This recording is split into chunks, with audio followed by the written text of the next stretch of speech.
I just took a break, okay, and now it's back to work. That intro, I love it. I love it. I love it. I love it. What's up, Michelle? How are you doing? It's great to see you. I'm doing great. My glasses are like fogging up. I can't see you. I can't see you. I gotta change them out here. I don't want to fix those lenses. I love it. It's cold here in Minnesota, so. Yeah. Welcome, everybody. Welcome back to Unscripted Intelligence. I am super duper excited. This is a podcast where we talk about human intelligence, artificial intelligence, how they intersect, and how they impact everything from education to the workforce. On this podcast, we interview innovators, thought leaders, and change makers who are making waves and shaking things up. These are live conversations as we really tap into what is uncharted, unfiltered, and create this space for conversations that are unavoidable. I love it. Thank you guys so much for tuning in. This is a brand new episode, and we appreciate all of you guys for hopping in here. Michelle? I'm Michelle Ament, co-president of the Human Intelligence Movement and the chief academic officer for ProSolve. The Human Intelligence Movement is a grassroots organization brought together with people who care deeply about human intelligence and ensuring that people have the human skills they need to thrive and succeed in our AI world. I love it. And I'm Arvin Ross, your other co-host, the co-founder of a company called ProSolve, a company that is dedicated to making the invisible visible, dedicated to designing and developing human skills in our classrooms and in our students. So we're really excited today.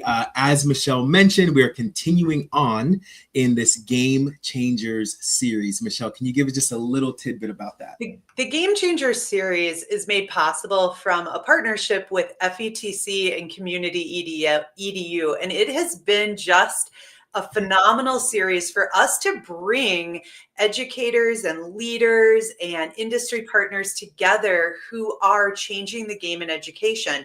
And at FETC, the conference is happening in just a few short weeks.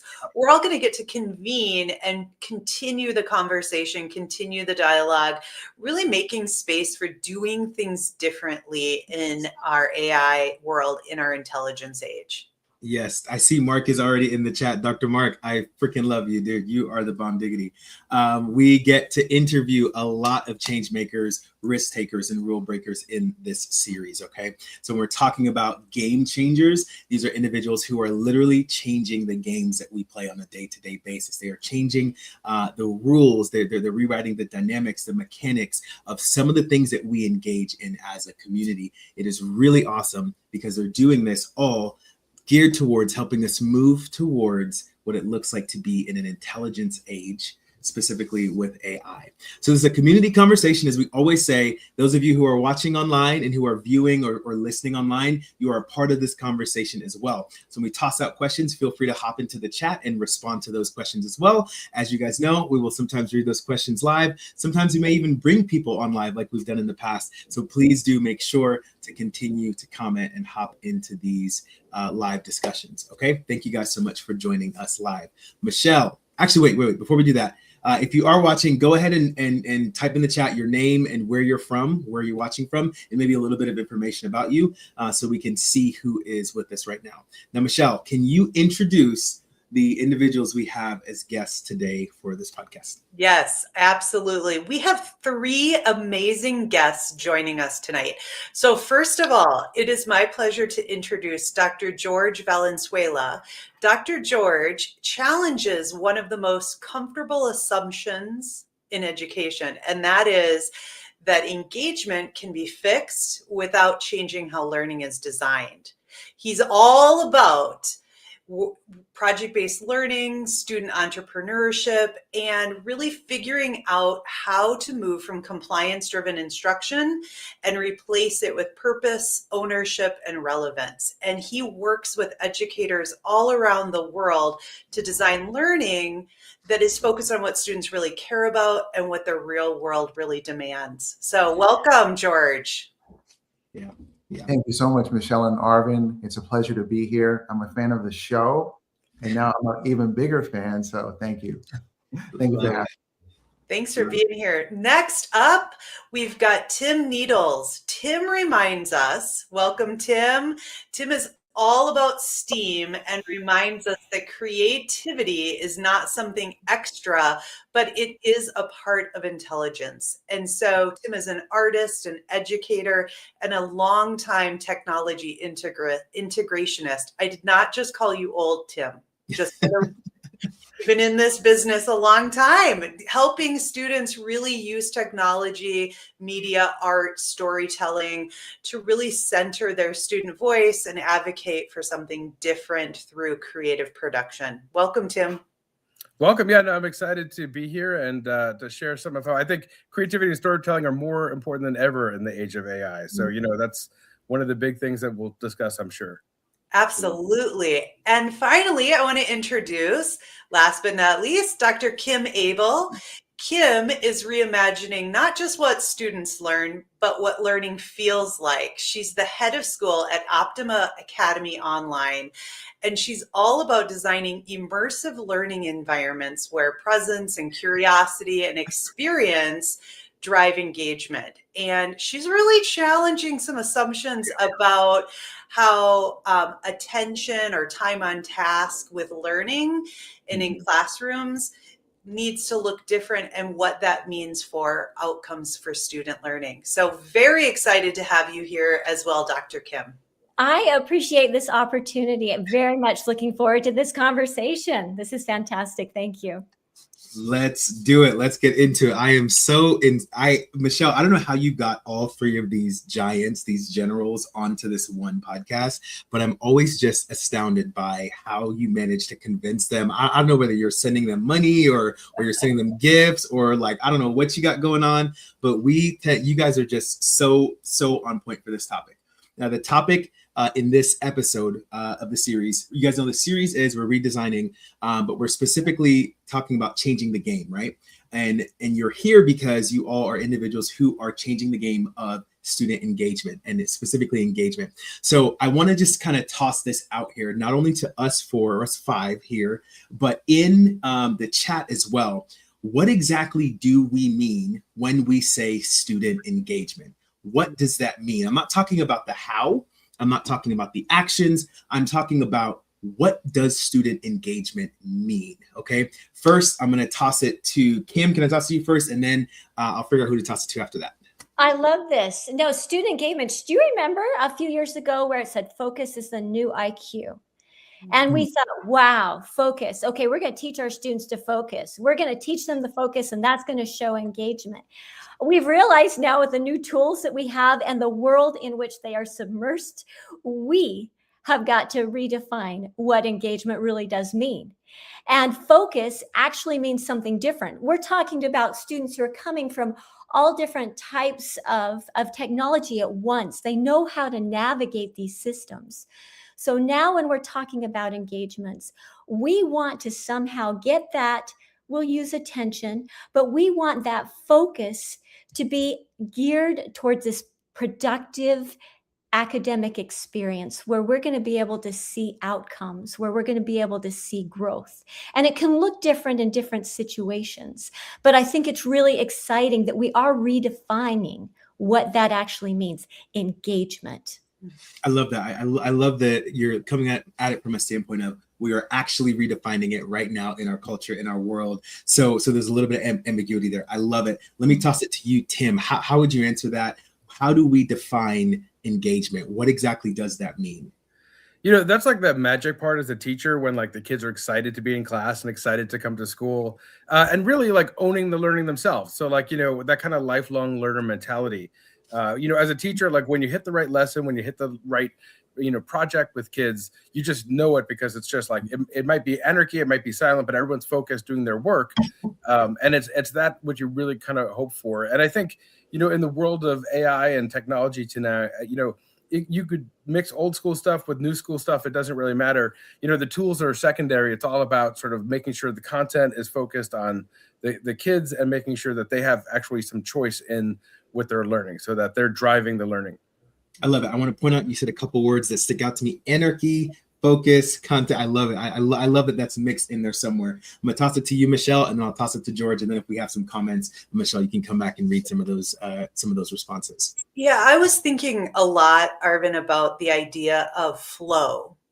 Like when when I'm deeply engaged in work, I start to get in flow and I lose sense of time. I lose sense of what else is happening around me. And I think that relates a little bit to what you were saying, Kim, around focus. I was connecting there. When I have deep focus on something, I get in flow. And then I really own that. Like I show up and it's really driven by my agency. So I think all of those things would define engagement to me. I love it. I love it. That flow. I feel like we're going to come back to that later on in the podcast. George? Yeah, so I would say lots of good things were already said. So I would add that young people feel that they're part of a community, that their classroom is a community. It's part of a family. They like their teacher. They like their peers. Empathy is flowing in the classroom, and they're present, not just physically, spiritually, emotionally, verbally. They want to be there. And in the work that they're doing, whatever it is, whether it's ELA, math, science, they're using ed tech, whatever it is, they're asking questions, high quality questions. And one question leads to another, leads to another, and then they solve their problems that way. I love it. I'll just point this out, and then anyone else feel free to just ping off of what's been said already. I love that you said there's a sense of community when we're talking about engagement. There's community, there's curiosity, and there's a curiosity that kind of has breadcrumb trails. And I want to kind of connect that to what Tim said about anarchy.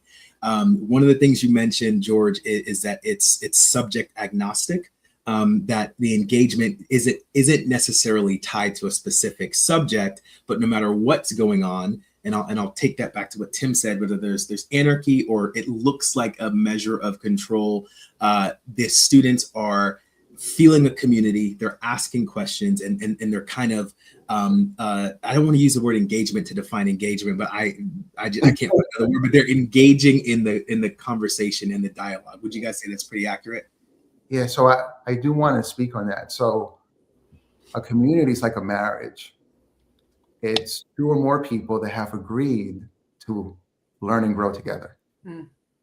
So when we feel like we're on the same page, young people feel that they're on the same page. They feel that there's empathy. It doesn't really matter what the subject is, because the teacher knows how to tie the content back to the interests and passions of students. There it is, Arvin. There it is. I was going to lift up what Mark said around a key word that he said here is the magic of learning and involved and actively involved in the design. But I think what you said, George, that community, when you can create those conditions in the classroom like you describe, it does become magical. And I really like that whole analogy of a marriage really does make sense to me, that commitment to one another. I appreciate that. And I would say, like, all learning is social. We're social beings, and that is how we learn, is through social interaction, through connection. We saw another one from Jason. Great to see you tonight, Jason. He talked about the meaning, purpose, and relevancy. Those three key things behind engagement. I love it. I love it. One of the things I would love for you guys to do is let's kind of just chat as a group here. What are some of the things that you all are doing in the work that you do? I'm not talking about specific things that you do to engage students, but what are some of the things that you're doing to help redefine what engagement means? Not just for us here, but on the live stream. What are some things that you're doing to redefine what engagement means? I'll toss it to George first, and then we'll go to Tim maybe next. Yeah, so this year I have a couple of long-term contracts, one in Tuba City in Arizona and one in Chicago. And the thing that we're doing is something called instructional rounds. And in those instructional rounds, we're doing learning walks. And the very first thing that we're looking at in every learning walk. And we already did 2, and we're approaching 3 in each of those states. We're looking at how young people are engaging, right? Like, I'm trying not to use the word, but how they're receiving instruction. That's the first one. And if something is off there, then before we even get to core instruction, before we get into what differentiation is, we have to first address engagement. Dr. John Hattie once said in Invisible Learning that any new initiative where engagement isn't factored in is doomed to fail.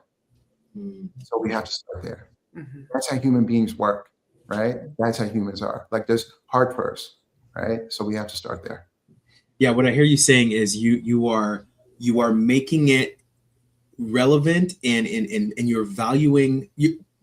It's almost like you're redefining how important it is in the eyes of the public. Whereas in times past, it would have been something that's just like a nice to have, like engaging students is nice to have. Let's make sure we have the content right. But you're saying, no, we're centering that at the core of the work that we're doing, and we're changing the value system is what it sounds like you're saying.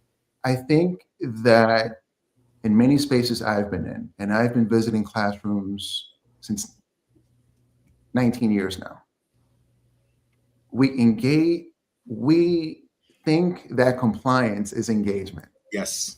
Yeah. But that's not what it is. So. Kim, it looks like you're hopping in here on something. Feel free.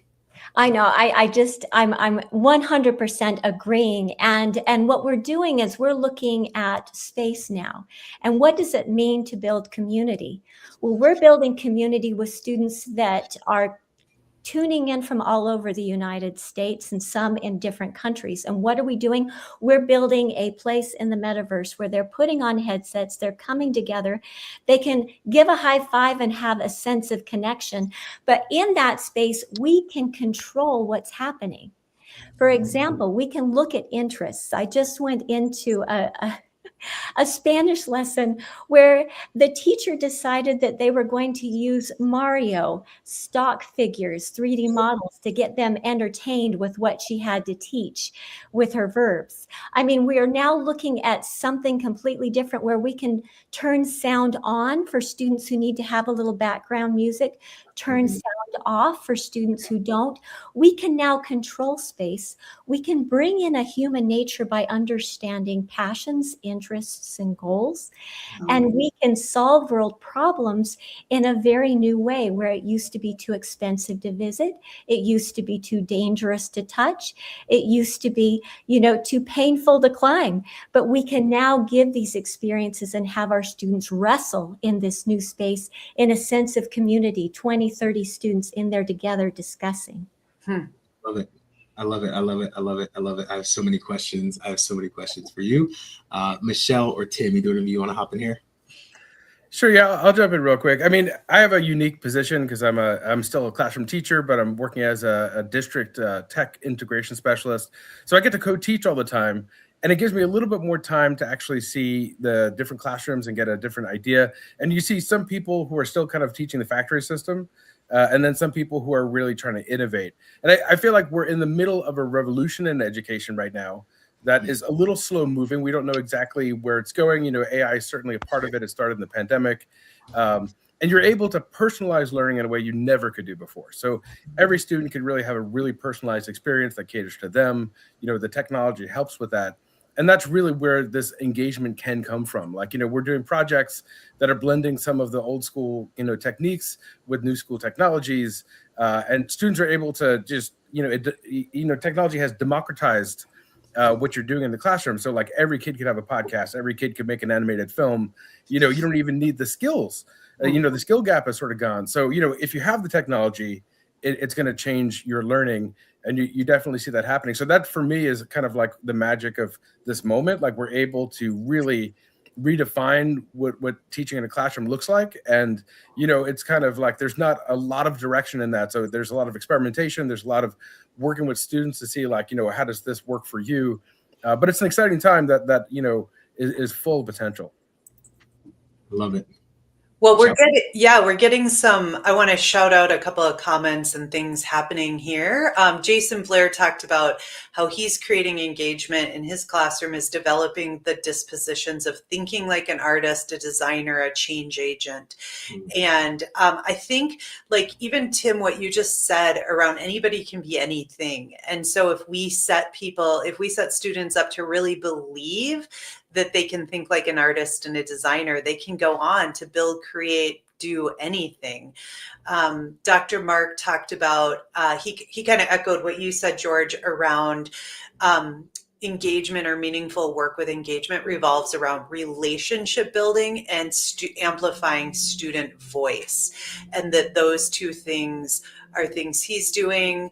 We've got just some focus of, yes, we echo what you're saying. It definitely is a new era of K-12 education. And I do believe that opportunity is right in front of us. I think for me, so what I am doing to really kind of change the game with engagement is, as the Chief Academic Officer of ProSolve, really working to figure out how do we create conditions in classrooms where learning's immersive, it's play-based, where students learn by doing. And so really to build those human skills that we need. And Arvin mentioned making that learning invisible, or let me start over. Making the learning is invisible, making it visible. So working on developing assessments around how do we measure these skills that are so needed for the intelligence age. And so how does that play into engagement? Well, if a student really understands what their strengths are, what they do well, that creates efficacy, it fosters student ownership. There's this confidence in, I can collaborate, I'm a strong teammate, I'm curious and can find the answers to the problems I want to solve. So all of that, like building that classroom that creates those spaces for kids to do that, is the work that I think that is going to change the game on engagement for sure. Yeah, I could not agree more. I feel like even with the work that we do at ProSolve, one of our core competencies is kind of creating these immersive environments as well, which is Dr. Kim, I was just, we got to talk at some point. But in my experience, not only just with students, but with our professional development that we've done for 12 plus years, this idea of immersion is becoming more and more relevant in the day and age that we live in. What I'm seeing is now we have access to tools that help with that. But at the core of it, when we're talking about immersion, it is the ultimate doorway into engagement. If we're able to, like Tim said, wonderfully craft a story, wonderfully tell a narrative, right, in a way that's not just verbal or auditory, but you're adding all of these different like elements into it. You're able to craft a story and build a world, and then you're asking the participants, your students or teachers, to step out of wherever it is that they're at, step into this world that they've never seen, but that you've created. That possibilities are endless. It is engagement at its finest. It is this idea that it no longer just looks like them showing up to class or them showing up to a session, but what it really looks like is, like George said, they're engaging in a community, they're asking questions, they're going down the breadcrumb trails that you created, right, through your storytelling or your narrative or your use of technology and other things like that. I can play off of that. My word, it's this immersive experience. And then again, Tim, as you were mentioning, AI brings in a whole new realm. And when you put this spatial computing together where it's all connected, it really creates something amazing. An example, as a history teacher is teaching the Civil War and creates AI character traits, and the students come into that class and they have to determine which character they are. And as they're going through this immersive experience, they are talking as though they are that character from that perspective. And you talk about empathy. And then the teacher suddenly says, Now you have to switch names and switch sides. This is suddenly giving a very deep critical aspect of a content area. We could not go there before. And this, again, is assisted with this spatial computing, this immersive space, and assisting with AI. It's incredible what we're able to do with our students now. And it is making it real. We are not removing thinking when we bring in these tools. We are making them go deeper and more personal into these subject areas. Kim, I can't help but to ask about how are you keeping the human at the center of that? Because I think there's like this assumption that when you're in these VR worlds, now you're talking to these characters. That excellent example you gave, you're no longer in that, have that human to human connection. And I'm really curious what you think about that, especially if we go back to what George said around heart is the center of engagement. I love that you said that, because again, our students are they're entertained in a different way. When my sons run over to their friend's house, what are they doing? They're sitting in front of an Xbox quite often, right? So the socialization is happening at a different level. So we ask our students, create your avatar to look like you. We need to have a sense of connection, and we always start on screen time so that we can see faces. So there's also that type of connection. And then we teach this technology embedded in virtues. There is self-governance. There is honesty.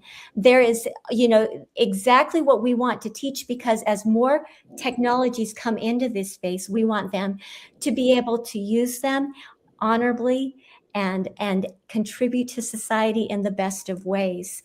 Then we also want to say, who are you? Who are you and what do you like? And this is why we don't do a pre-recorded VR experience in our classrooms. The students are building, the teachers are building, and the communication is very real and authentic in those spaces where that personality comes through.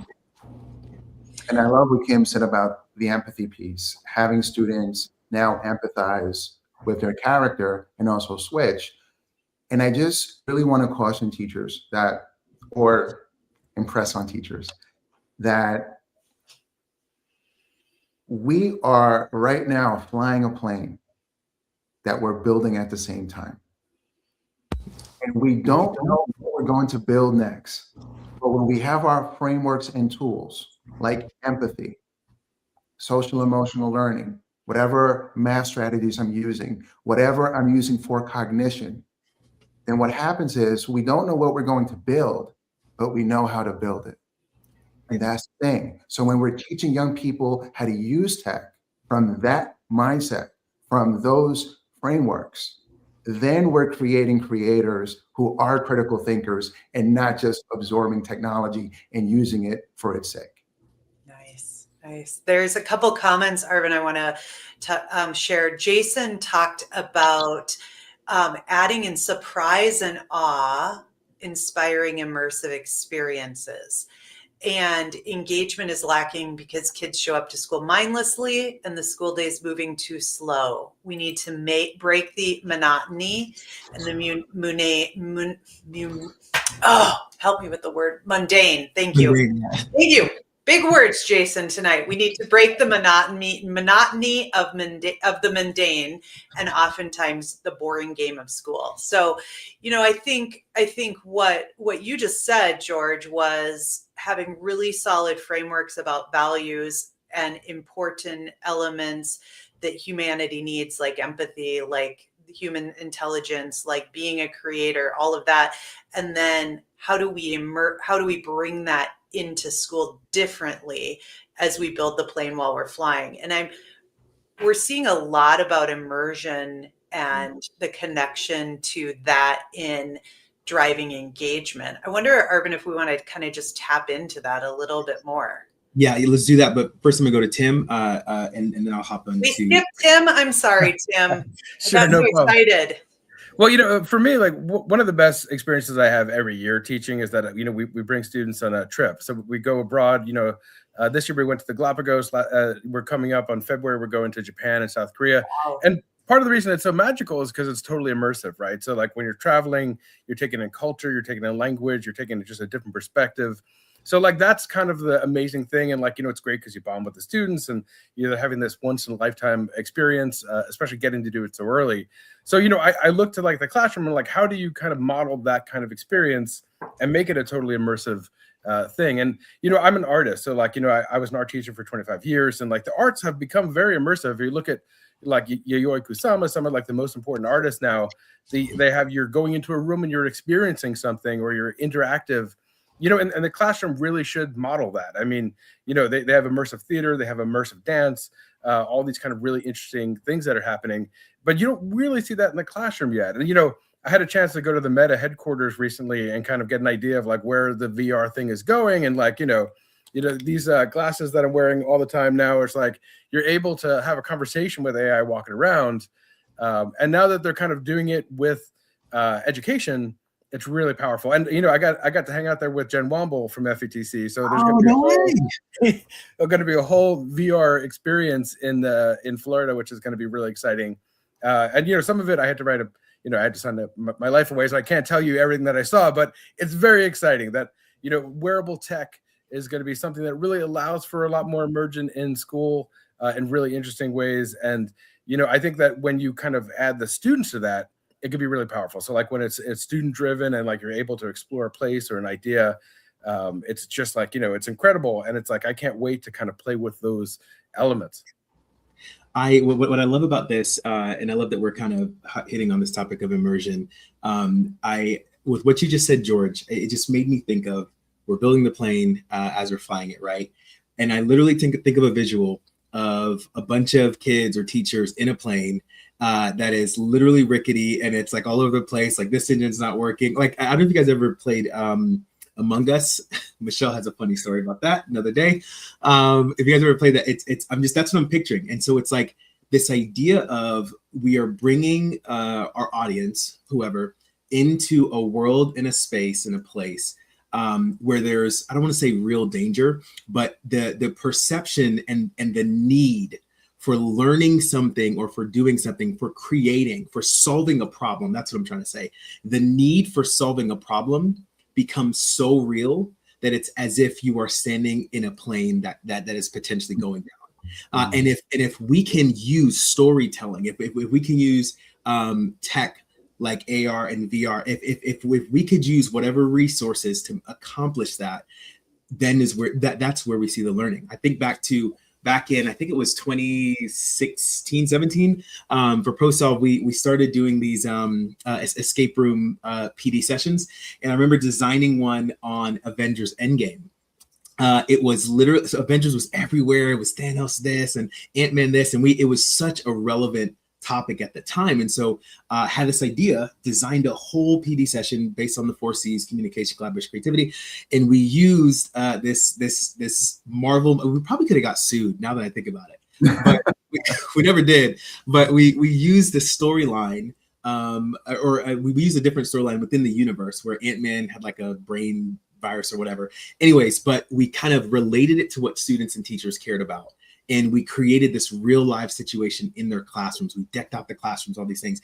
And the teachers would come and we would literally have them go through solving challenge after challenge and problems on teams, having to communicate, having to think about these puzzles in order to be able to save the Avengers because whatever happened.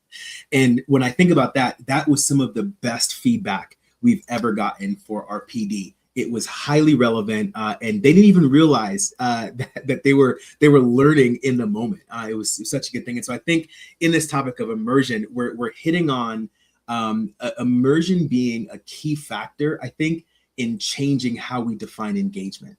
I think we're stumbling upon a truth that engagement immersion might be the key to unlocking true engagement. Anybody else want to hop in on that? I'm right there with you. Oh, sorry, George. Did you want to go next? I know you're talking my own language. I'm sorry. I had to just jump right in there. And, it's a tool. And we tell our students that immersion is a tool. And then you take your headset off and the good, true, and beautiful is out here. And you're going to go solve those problems out here. But this is where we're going to learn. This is where we're going to grow. This is where we're going to wrestle and figure out those things. And so I think you're exactly right as you're saying that. Sorry, George, go ahead. No. So I just want to piggyback off of that and off of you. So as teachers are trying these new technologies and are trying immersion, I really want them to think back to how an entrepreneur mindset is. Entrepreneurs are comfortable being uncomfortable. And because the way technology is evolving, and they're in a race with each other right now to see who can be the best, right?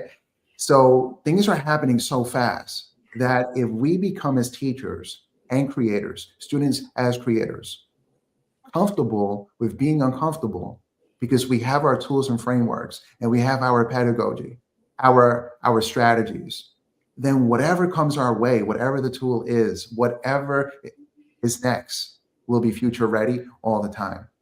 And that's what I love about this new wave we're in. I feel like it's a new COVID where now we have to pivot, but this new pivot is not only here to stay, but it's going to evolve into the next century. I mean, so that's crazy. I think here's what I want to ask you, George. Sure. Because there's so many things that you have said tonight that align with me as an educator, from the classroom visits to the learning walks and the frameworks and the pedagogy. The thing I'm wondering about, though, is any of that, like frameworks, pedagogy, outdated, that if we stay with it, like, and use that as our basis, we won't change the game. Like, I'm wondering about that. And I see, Kim, you're lighting up that maybe you've been wondering too, but do some of the frameworks and the pedagogy, the way we've always done things, need to change and evolve alongside the world that we're in? And the being comfortable with being uncomfortable is because you're also changing some of the things you've always known and the way you've always done things. What are your thoughts? So personally, when I said tools and frameworks, right, I'm thinking of things I have in my toolbox. However, some tools get outdated. As far as instructional rounds and walks and things like that, as long as we have classrooms where people are physically in, if you are responsible for instruction, helping instruction improve, if you're not visiting classrooms, you'll never know what they need. Okay, now, will that change where you're looking in on a video? I don't know where we're going as far as schools go. I'm not sure. But I think if you get anything from me tonight, get that you need your tools and frameworks, and you have to always be improving what those things are. I have been able to replicate a lot of the things that I've been doing in my work and in my business. And as a professor, assistant professor at ODU with AI, and some things have changed, but I'm basically replicating systems and cloning tasks and using agents to do things I've already been doing, but more efficiently and more effectively. Now, do I think that those things are going away? I don't think that we're all going to be replaced. I believe that more will be expected of us because we have these awesome tools now. I believe that's where it's going. So I wouldn't give up just yet. Yeah, well, and I think it's, I'm curious what Kim is thinking, because she kind of lit up. And I want to echo, like, any opportunity to be in classrooms is crucial to really understand what kids are doing, what teachers are doing. Kim, what do you think? I think that when you go into this immersive technology, we are recreating a new form of pedagogy. Our teachers meet every Friday, and we talk every Friday about what tools we used and what we learned from those tools. And within about 2 weeks, the tools actually change. And so our conversations are outdated month by month by month. But what you did within that space doesn't change. And so we have started to make a list. what does it mean to be a virtual reality teacher? And what aspects of that go further than just the tool itself? And there are things that we're looking at, like time. What does time feel like in that space? It's actually a little bit different. And so types of activities feel different than when you're in a brick and mortar room. We also are looking at engagement, and we're looking at problem solving. We're looking at how space teaches. We're looking at natural differentiation that comes, for example, if you plop right there into a desert and you see dust blowing by, no words have been spoken, but you suddenly know erosion just by being there. And so we're looking at the pedagogy behind that. But yeah, and we're improving, but the tools are changing. And so we need to be very careful. What does it look like to be an instructor in immersive technologies when the tools are going to change? And it's happening, it's coming, the pedagogy's there. So you're saying that the frameworks, the pedagogy is going to start evolving because the technology is evolving. Okay. Yes, there are best practices that you can bring into that space. There are, just knowing your students' relationships, all of those types of things. But the way that you question, the way that you get their responses, you need to have a response from each one. But the thumbs up, thumbs down does not work quite as well in avatar form. And so you have to change a little bit the way that they are, that you're formatively assessing as you're going through lessons and things. But there are ways, and it's exciting. I love it. Because even as you're talking, I'm thinking about how we would define immersion or immersive learning. Literally 3 years ago had nothing to do with AR or VR. I mean, when we went into schools, we considered immersion to be an insanely amazing story with really amazing visuals and then physical elements to boot, like all of that we took people on a journey using that storytelling and some of those physical pieces. And so I think you're spot on. The concept and the methods, the core driving force of immersion, which then leads to engagement, has nothing to do with the tech. Like the tech is just an add-on to help us do what we've been doing, so well for years. I want to point out something that Samantha said. I think it's Gleason said. So I really appreciate this, and I'm going to throw out a potentially contradictory. Here, I got it. It's very here's her question. Yeah. Okay. How do we balance this immersive approach with making sure that the cultures of learning that we create also make space for thinking? Love it. This is great because she's saying that she's been a teacher for 25 years and that somehow, I think there's a sense of, are we entertaining students with immersion versus creating space for thinking? So how do we do both? How do we hold both immersive learning and deep thinking? I'll go first, and then I'll toss it to Tim. I feel like it's important to state that when we're talking about immersion and engagement, and engagement for the sake of just engagement is stupid. It doesn't make any sense. And so with our PD, what we've done in the past is we've built in these reflective moments. We've built in moments where there is conversations, there's questions that you can't answer until you have had a cerebral experience with the thing that you engaged about, right? Of course, we could get whatever answers that an individual may decide to share that might not be what we wanted, but we build into the immersion, we build into the experience the ability to pause and to reflect and to synthesize what you just experienced and to form it into your own words. So that would be my first response to that. Yeah, I would add, one of the interesting things is that, some of this is generational and some of it is due to technology. And I think that, we really, as educators, want to move from that consumer mindset to the creator mindset. And, that's, as an artist, that's kind of like what I was always doing anyway. And that's why storytelling is becoming more important.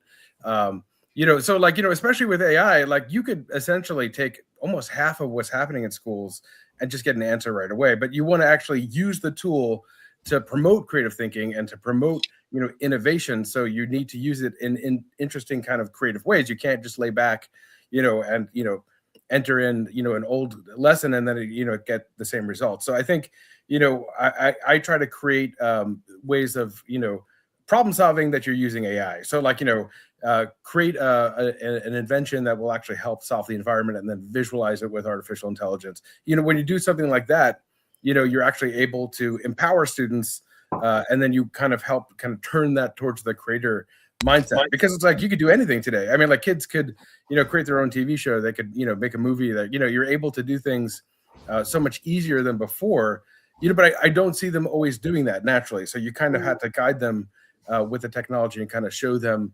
empower them with creation, I think. Well, and one of the things Jennifer's chiming in, Arvin, about kind of what you're saying, and I want to bring this to you, is would we want to make sure that we keep some classes within the real world to keep that human experience, taking walks with nature, et cetera?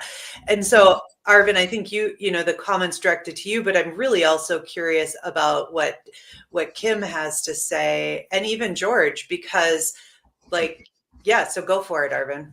I'll let George go first, and then I'll toss it to you, Kim. So you guys got the question. How do we make sure that we keep some classes within the real world, and as well as we keep that human experience? George, what are you thinking? Well, I really didn't want to answer that one because I'm not sure, but I did want to speak about whatever tech we're using. I dropped a single point rubric into the chat, and maybe we can drop that into LinkedIn. And I want to tie back to what Arvin said about reflection. So each of the learning targets in this rubric addresses how young people, as they're working with the tech, how they're understanding it, how they're evaluating, and how they're using tech. But also they are reflecting and sharing. And the learning target says, I can reflect on my creative process, back to the framework, back to the tool, and explain how AI supported my thinking, not replaced it. So if we integrate this sort of reflection for metacognition into every activity, then we're keeping learning and thinking at the forefront. Yep. That's the way we do in English and math. Okay, so here's what I was going to say. Is I know Samantha. So Samantha and I are working on a presentation for FETC together. And I know what she really wanted to ask is, how do you keep metacognition at the center? And here you come in with that that tool, because I was reading, not that she wouldn't have asked that. I know she was getting at the metacognition, the thinking about your thinking. And so thank you for that rubric. That's why our pedagogical strategies, like Kim said, they can be altered and changed up. But at the end of the day, learning what we know about learning, the science is very clear, and tech will not replace how to learn. We can learn with the tech. I love it. So I want to go and make sure that I answer that question, and then I'll toss it back to you, Dr. Abel. I would say this.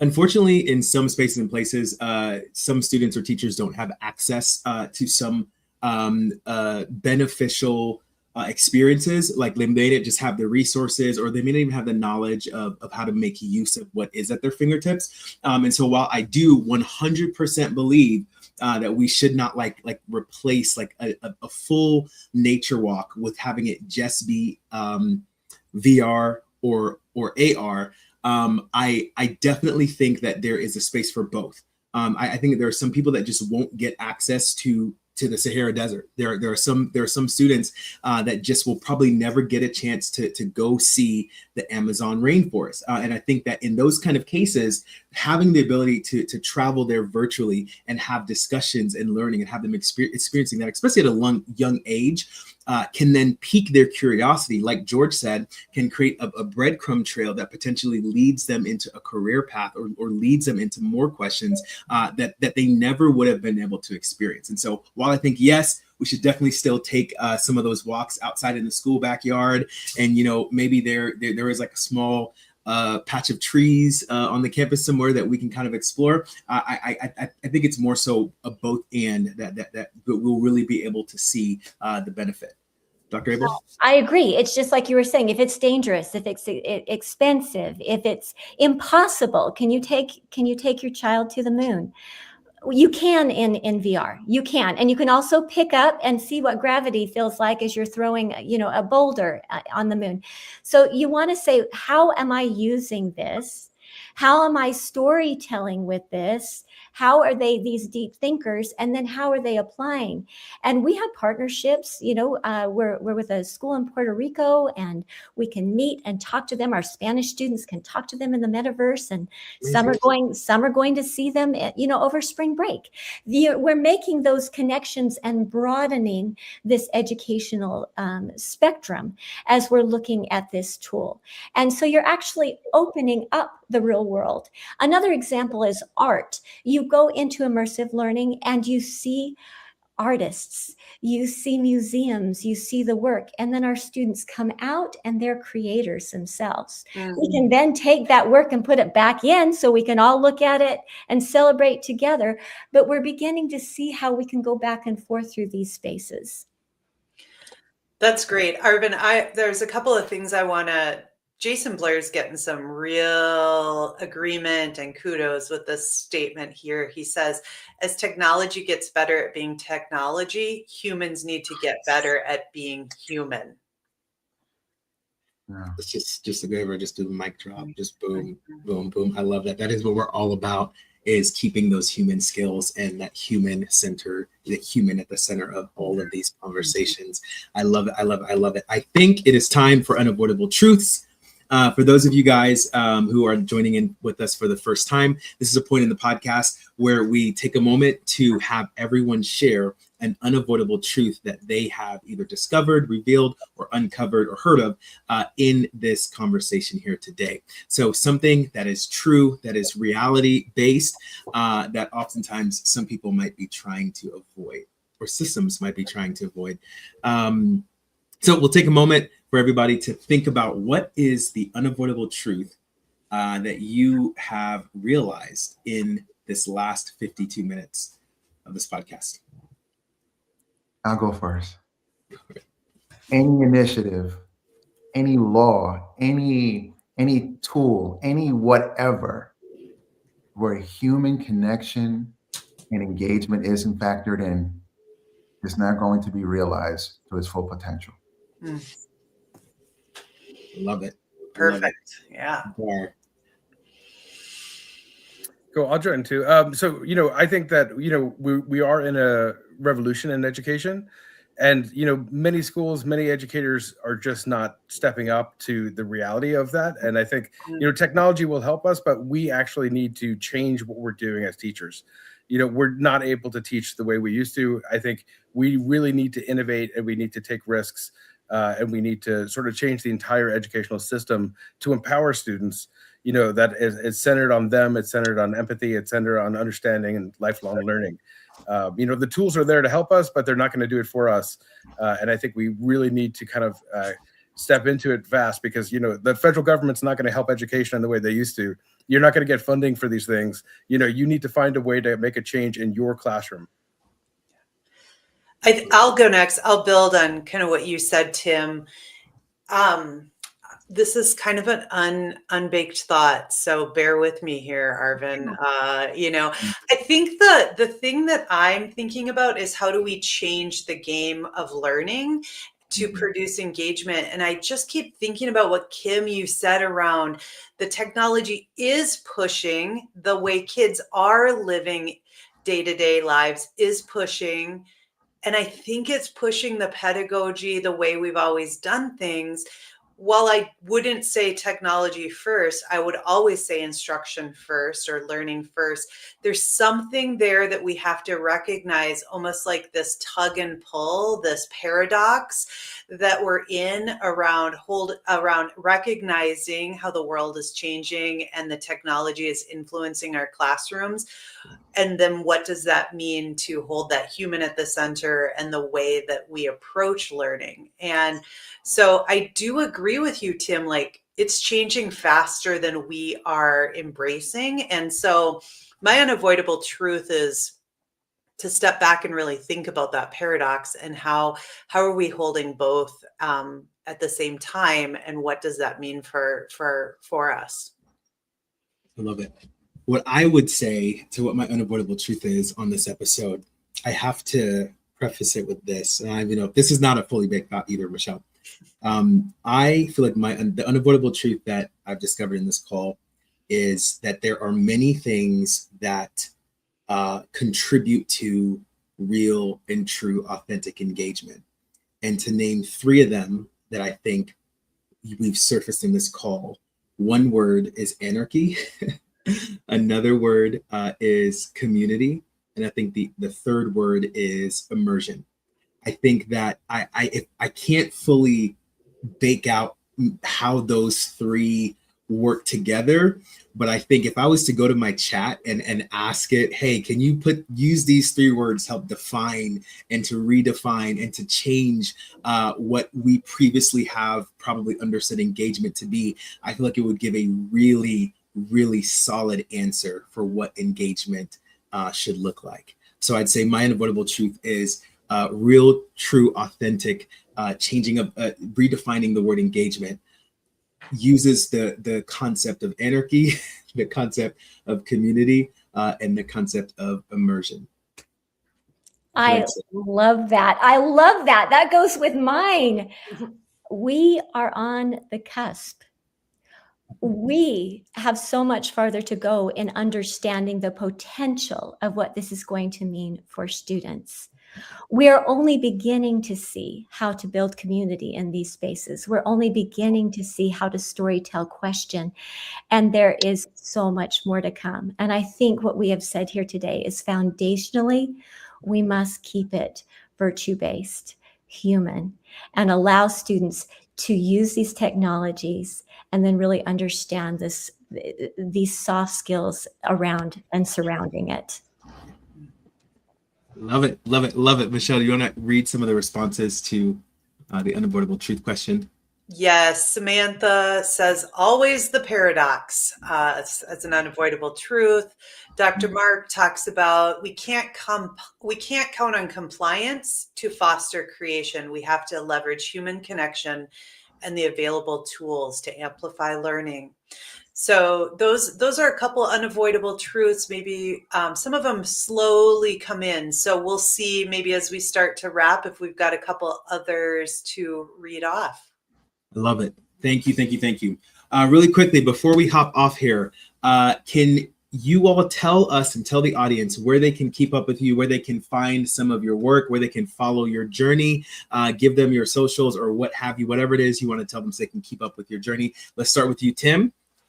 Sure. I'm on all social media at Tim Needles. And yeah, always happy to reach out.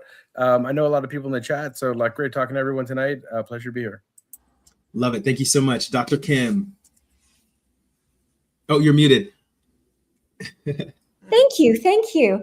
The best way to reach me is on LinkedIn. So go to Dr. Kim Abel and I'm right there. Love it. George? You can follow me on all social media platforms at George Does PBL. That is JORGE Does PBL. And on LinkedIn and on my website at lifelonglearningdefined.com. Love it. Love it. Really quick, George, I'm going to toss it back to you again. What are you doing at FETC? FETC, I'm doing, I believe it's 4 main sessions. One is project-based learning with AI. I think it's on Sunday. It's part of it's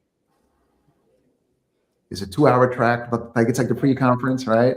Okay. And then after that, I'm doing something with, which I'm very excited. If she's listening, Dr. Rachel Edelweckett, if you're listening, we are going to be with the administrators and the leaders on that track.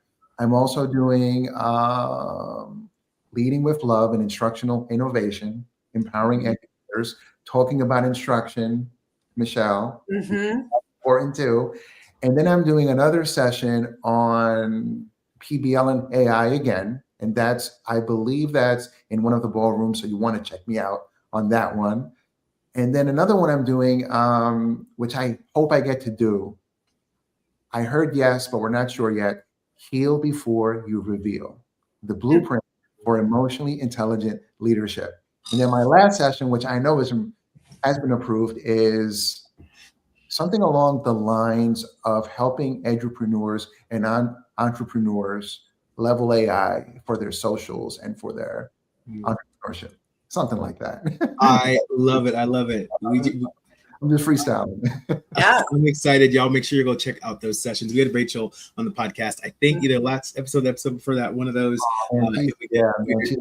She's amazing. Yeah, probably to get to her again live there. Dr. Kim, what are you doing at FETC? Oh, I'm inviting all of you to join us. I have 12 incredible teachers who are going to be helping me. I'll be there.